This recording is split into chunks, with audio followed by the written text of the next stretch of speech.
What's up, fam? This is Jawan Buford, broadcasting Detroit metropolitan area today. And what I want to talk about today is a conversation I had with a number of associates over the last couple of weeks. And you know how I do it. When conversations start becoming more salient or they start happening with increased frequency, I'm going to jump online and I'm going to share whatever gems or nuggets that I would hope could be drawn from these interactions and discussions. And so what I want to talk about today is basically giving yourself time to cook, right? So I had a conversation with a number of associates who were, quite frankly, frustrated. They have been doing the activity, and this is key, right? If you have not been doing the activity, the KPIs, right?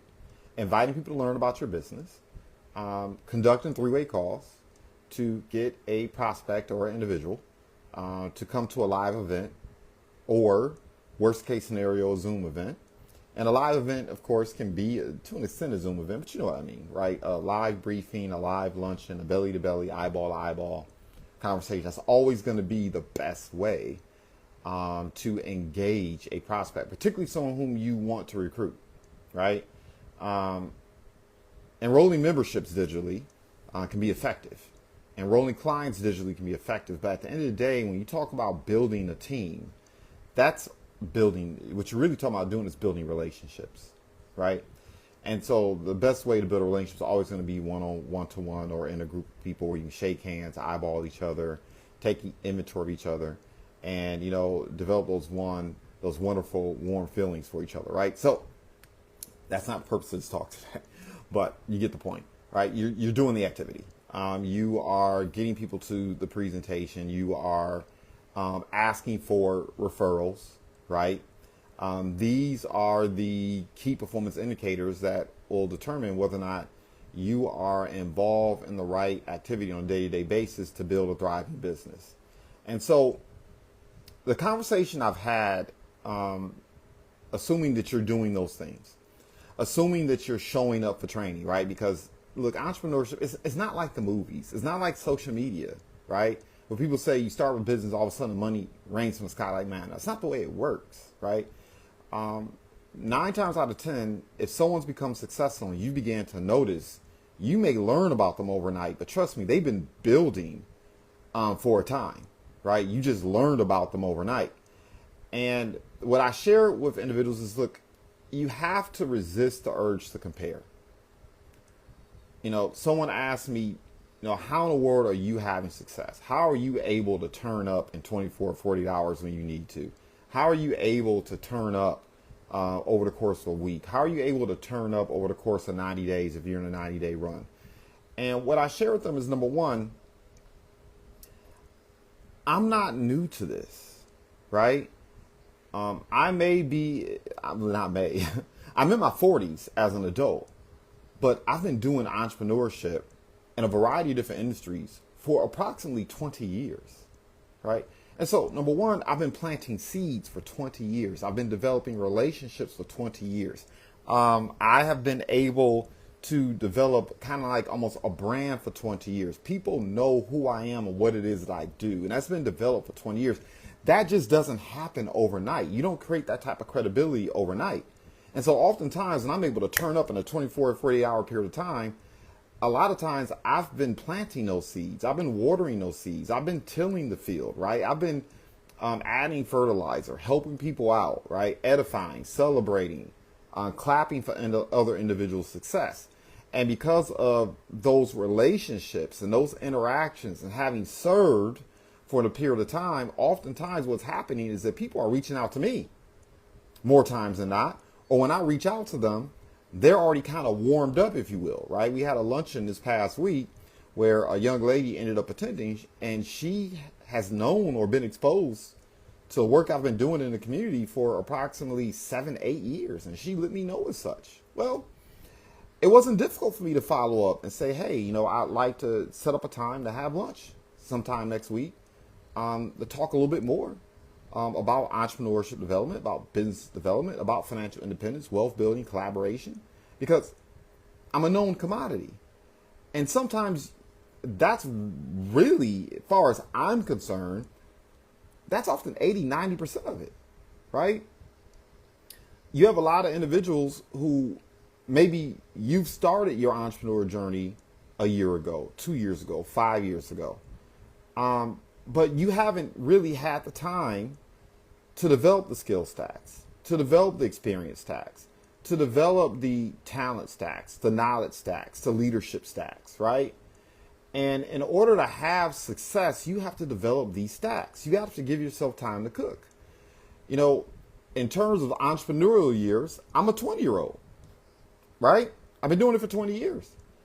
And it's a false expectation if you're comparing yourself to people who've been in our business for 2, 5, 6, 7, 8, 9, 10, 20 years, that you're going to necessarily, based on your own gravitas, if you will, that you're going to be able to duplicate that type of success. You're not being fair to yourself. Now, look, we have an incredible business model. We have incredible leadership teams. We have individuals where you may be in business for yourself, you're not by yourself. So you're going to receive plenty of support, right? The beautiful thing about how we operate is that you don't need to take 5, 10, 15, 20 years to learn how to do things properly, because we're very transparent here. We share the game, right? We don't gatekeep.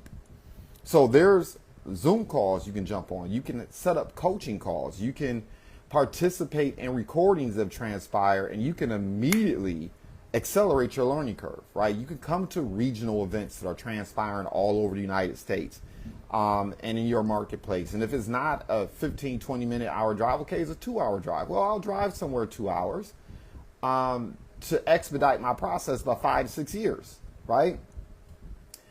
But here's the thing. Once again, you have individuals who may have been in sales for a period of time, but maybe they don't have the leadership stack. So they can move the services, they can move our products, they can take on clients because they lack the leadership stacks or experience, because they may lack team building experience. They may lack the ability or the experience that comes with managing people and training people and coaching people and leading people.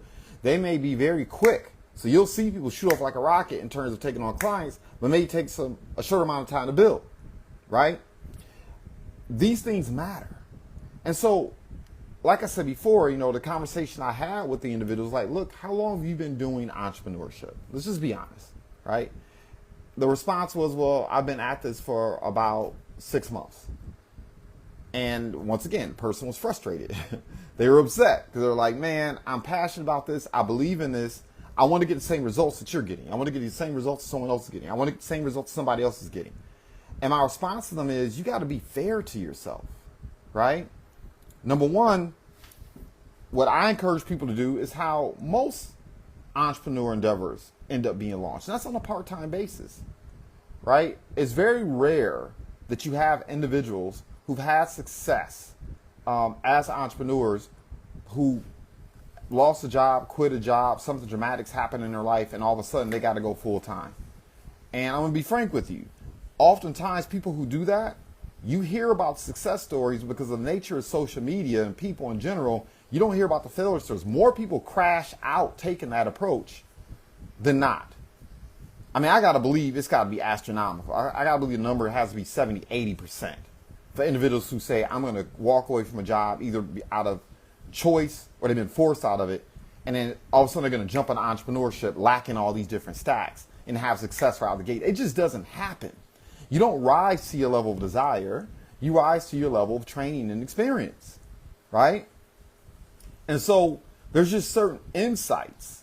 There's a certain way of moving and interacting and engaging that you can't read in a book, that you can't necessarily pick up by listening to a webinar or listen to a training. Sometimes you got to be in the work.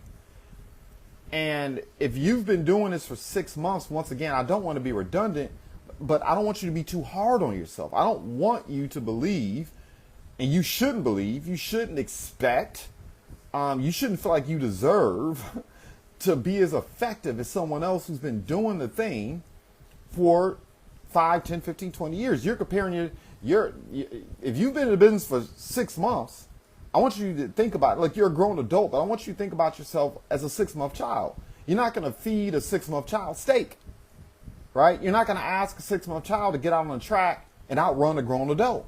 You're not going to ask a 6-month trial, a child, to even consume the information the same way. Because oftentimes, even when it comes to education and knowledge and training, it's like listening to music. You know, you hear a song and, you know, let's say you've heard a song a million times for a period of time, if you're like me, right? You know, I got these OCD proclivities where, you know, I like a song, I'll listen to it over and over and over again.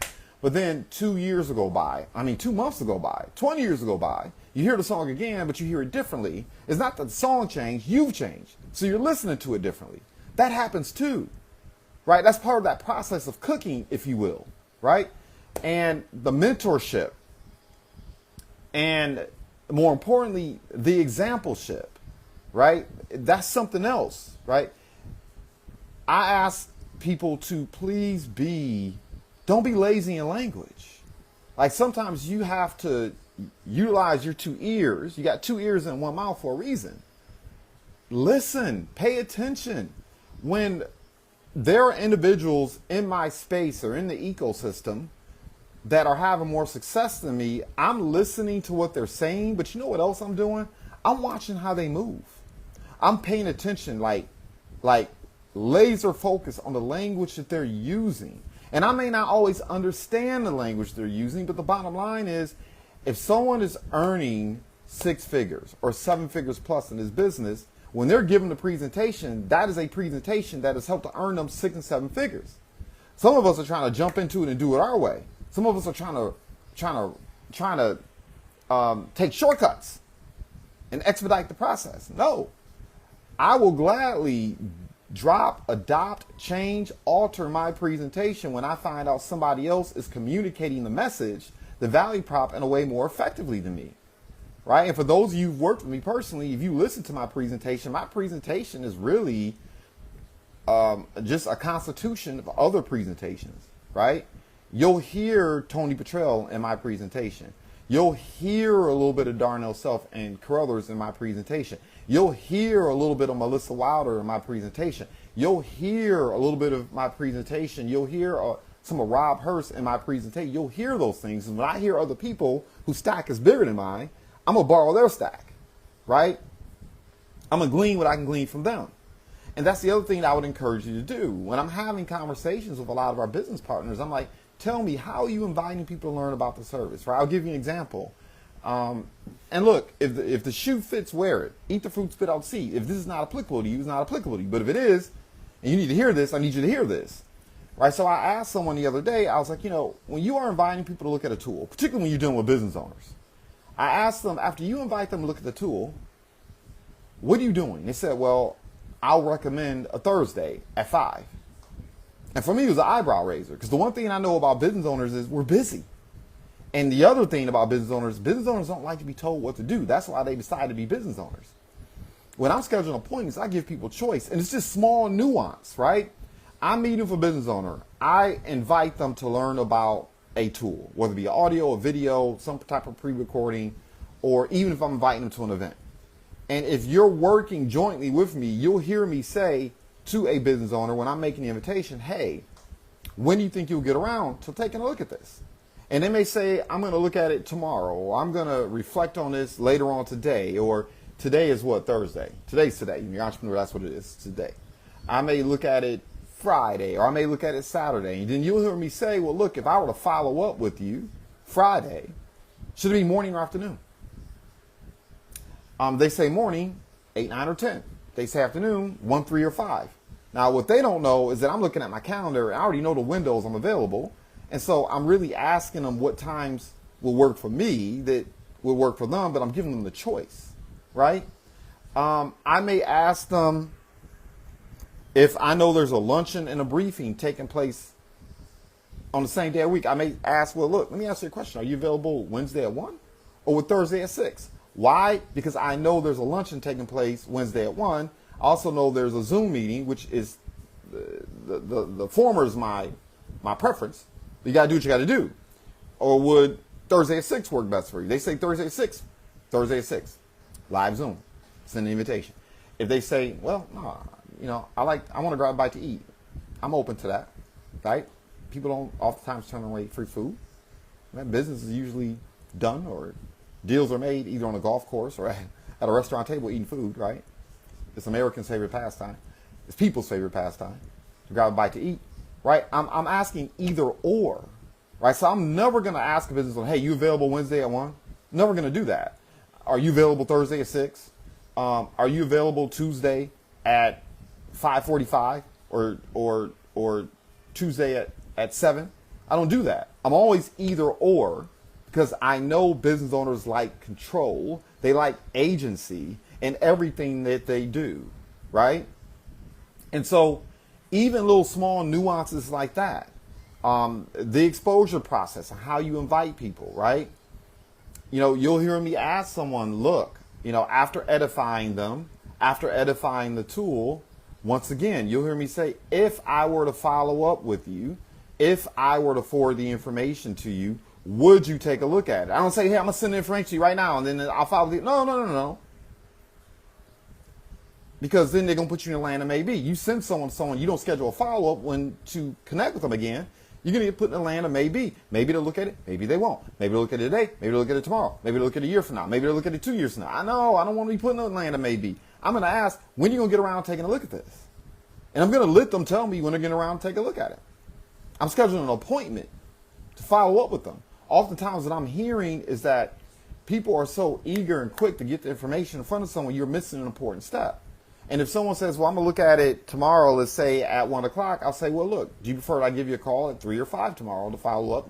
Make sure you have any questions that need answering or to provide any clarification. I make myself available to you. It's all good. It can be yay or nay, but your feedback matters to me. I want to work with people like you. I have a lot of respect and regard for you, and your feedback will be invaluable, right?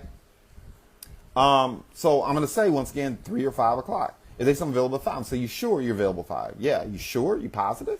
Because I know you're busy. I am too. I got kids, responsibilities, all kinds of different things going on. You sure that'll work for you? Yeah, okay, great. Phenomenal. Well, I'm going to confirm the appointment as well.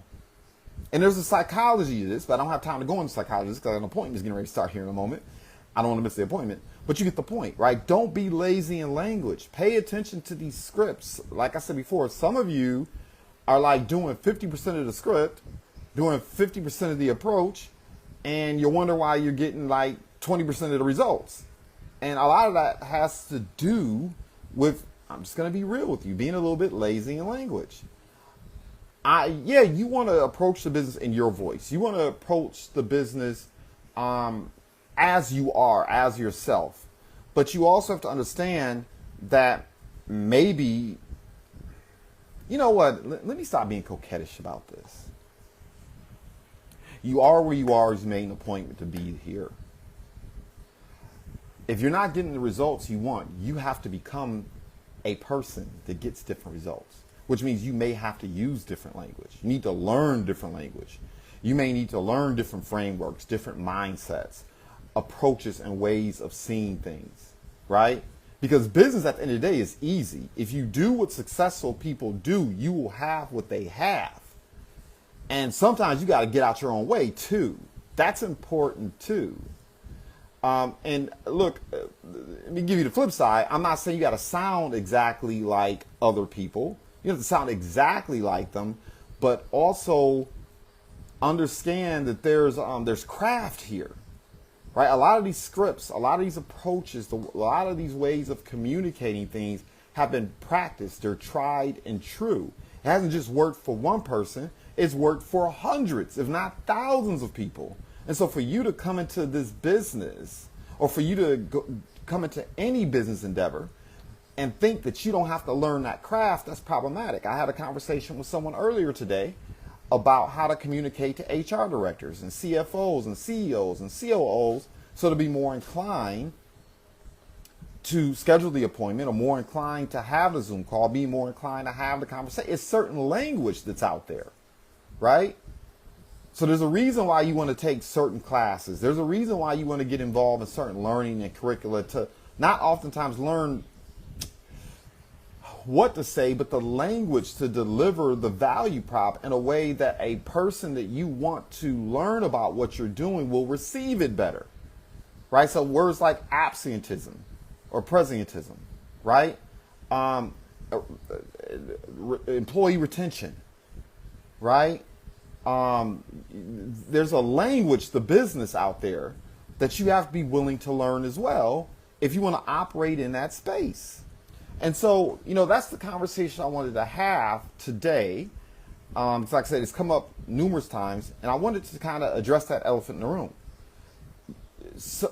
Because there are experiences and skills that you also bring to the table that other people don't have. Maybe you may not have experience, quote unquote, getting people to make buying decisions as it relates to a product or service, but maybe you have leadership experiences on 10.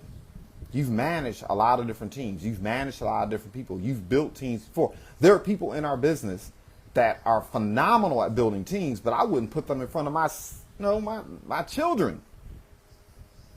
I wouldn't put them in front of my, a 6-year-old, 7-year-old. I wouldn't dare put them in front of my child to give a presentation. Wouldn't do it.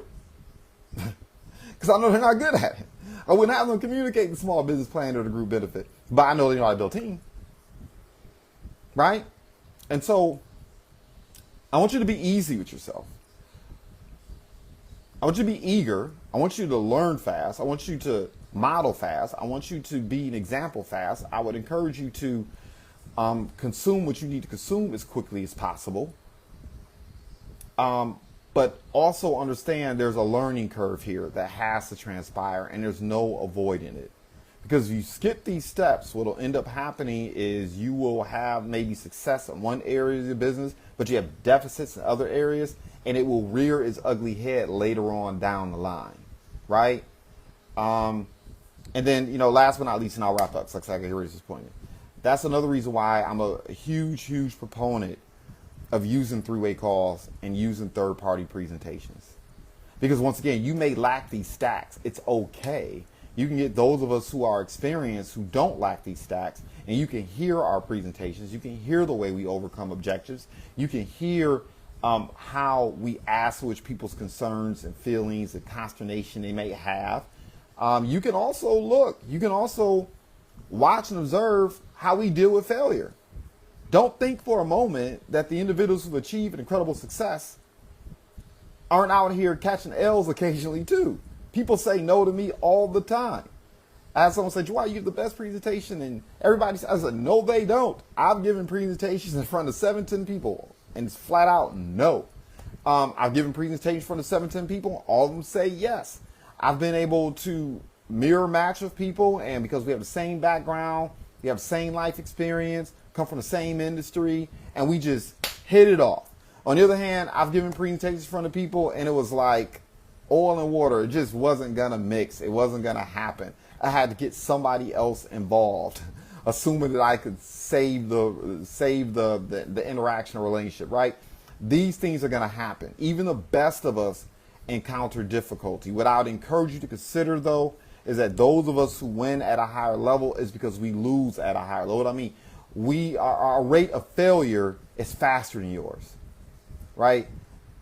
If I'm doing 30 exposures a week, I may end up catching the L 20 times to get to 5 to 10 yeses. But if you're doing 10 exposures a week, you see where I'm going with this? Like, those 10 exposures may net you 1 or 3 individuals who are willing to say yes. We could be saying the exact same thing. We could have the exact same approach, have the same level of experience, skill, talent, these different stacks. But because the volume is lower, your rate of success is going to be slower, right? On the other hand, somebody could be exceptionally skilled. Somebody could have all of the skill stacks, experience stacks, talent stacks in the world, right? Leadership, knowledge stacks. But if they're doing 10 exposures, but you come to the table and you don't have those stacks, but you're doing 30 or 40, you're still going to beat that person because of volume 2. Sometimes you can make up what you lack for volume and activity. And it's the same thing like swimming. Even though some people seem like they're born out of the womb to swim. But, okay, riding a bike. Or shooting, 90% from the free throw line with basketball. You know what I mean, right? There's certain things, spaced repetition takes place. You got to have a spaced repetition to get good at it, right? doing the work, and then reevaluating and having someone coach you to help you improve, plan, do, review. I like what Mr. Hoffman oftentimes says. He says, show me, well, tell me, show me, let me, grow me. And so we're going to tell you what to do. We're going to demonstrate. We're going to show you. We're going to grow you, give you positive or progressive feedback, or we're going to let you and then give you the feedback so you can improve at it. You know where I'm going with this, right? I'm kind of stressed out right now because I'm looking at the clock and I only have a couple minutes. So hopefully this lands the way I wanted to land, because like I said, it was kind of egging me. It was irking me a little bit. I wanted to address it sooner rather than later before 5 other things end up on my table and then my mind goes elsewhere. So once again, hopefully this helps you. Hopefully this lands well. Hopefully this helps you just get a little bit better. You don't need to get 100% better in one day. If you get 1% better a day, you're going to be 365% better at the end of the year. If you get 1% better a week, 52% better in any endeavor, you're going to get better results, right? So once again, give yourself time to cook. Give yourself time to develop these stacks. Lean on leadership. Lean on mentorship. Lean on exampleship. I celebrate success in advance. Goodbye for now.